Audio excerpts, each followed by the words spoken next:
doing more most likely isn't going to actually benefit you or make you any fitter or any quicker. So this time of year, we really get people that will often, like footy players, when you're at the back end of the year, you really want to try and get fitter or get way stronger, or you think you're slow off the mark, so you're doing your extra plyo work or extra speed work or extra fitness. So you're doing all of these things, and it's all well and good. But right now, there's a very good chance that more training is not actually what you need or what's going to benefit you.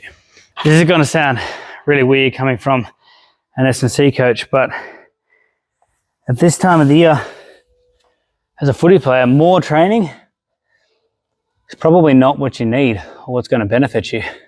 The problem is we get late in the season, a week or two out from finals. You might even be in finals, depending on where your comp is, and people will think that they're lacking something, or they're desperately trying to increase that little bit of performance, and that's great. You've got, depending on when your season started, 5 to 9, 10 months of constant training and playing and lifting and running and jumping and landing into your body. The stimulus is already there. Doing more most likely isn't going to actually benefit you or make you any fitter or any quicker. Right now, especially if you're at a semi-decent level, like a local first grade or a rep level or something like that, you're probably training at least 2 times a week plus the game. If you're training at any real level of intensity, that's already quite a bit of load and impact. You're already working all your energy systems through doing that, especially with game day. Generally, what adding more training is going to do on top of that is essentially just going to spike your load a little bit more and potentially put you at risk of a soft tissue injury, or even if we take that out of it, you're going to be fatigued, you're going to be tired, and your performance is going to suffer as a result.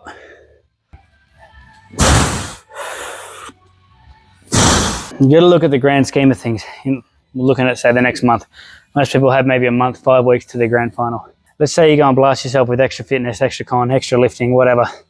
How much of a difference is that actually going to make, with a month's training, compared to the risk of fatigue, burnout, injury that adding that massive chunk of extra training is going to do? Because if you're starting to add shit into your training at this point in time, you want to make an actual difference. You don't have the time to slowly, progressively overload it. If you're trying to do, okay, all of a sudden I'm going to make a rapid, massive difference to what I'm doing and get fitter, stronger, whatever you want to call it,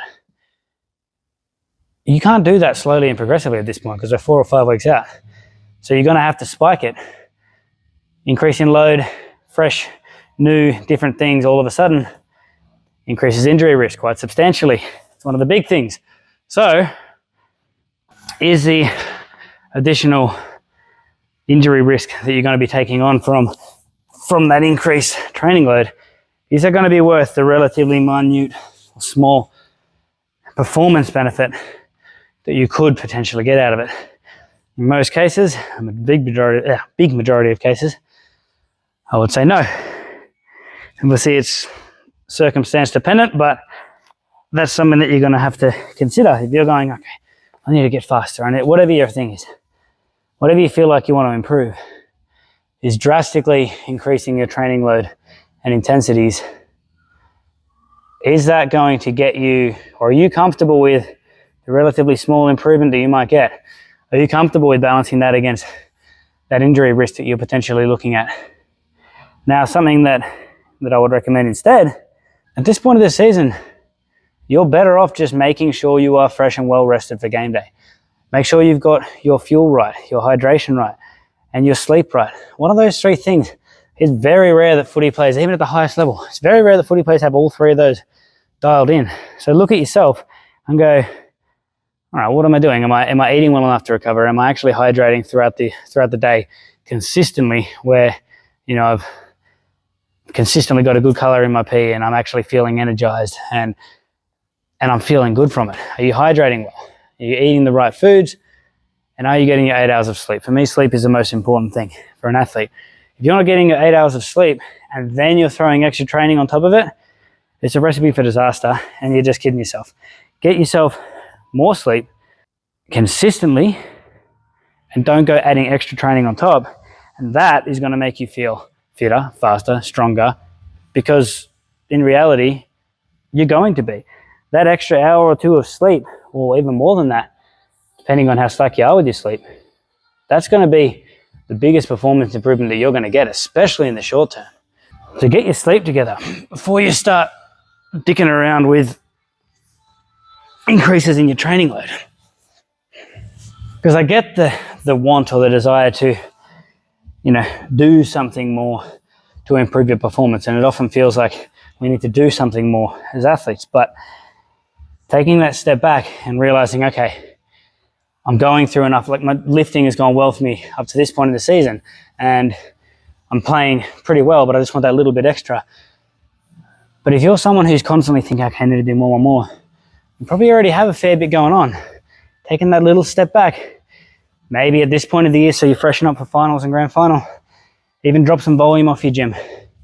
Maybe if you're doing a big extra upper body pump day, maybe it's time to just drop that off for a few weeks.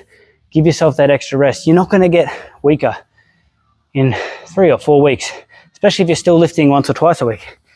You're not going to get weaker. You're not going to lose that.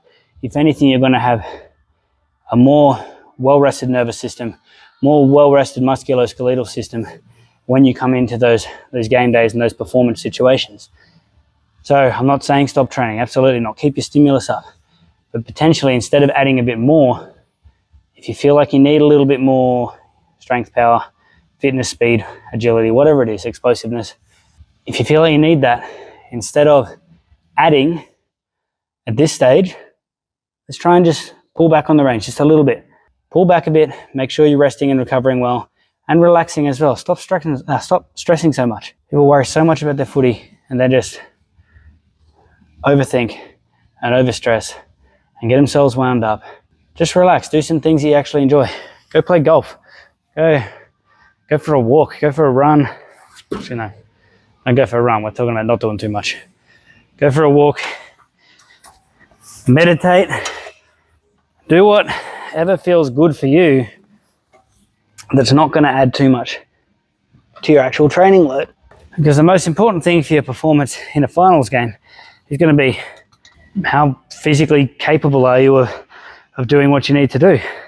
And a banged up, sore and tired body, no matter how much training you've been doing, is always going to get beaten by a fresh, well-rested, and subsequently powerful and explosive body. Potentially look at not just not adding work, but even taking a small step back if you are feeling run down and tired. If you're feeling run down, tired, like you're not fit enough, fast enough, strong enough, whatever, and you can't quite tell why, you're probably just banged up from a long season of playing footy. Take a bit of a step back, relax, let yourself rest and recover just a little bit more, and see what that does for you at the back end of a season. Because I can almost guarantee it's going to be really, really good for you.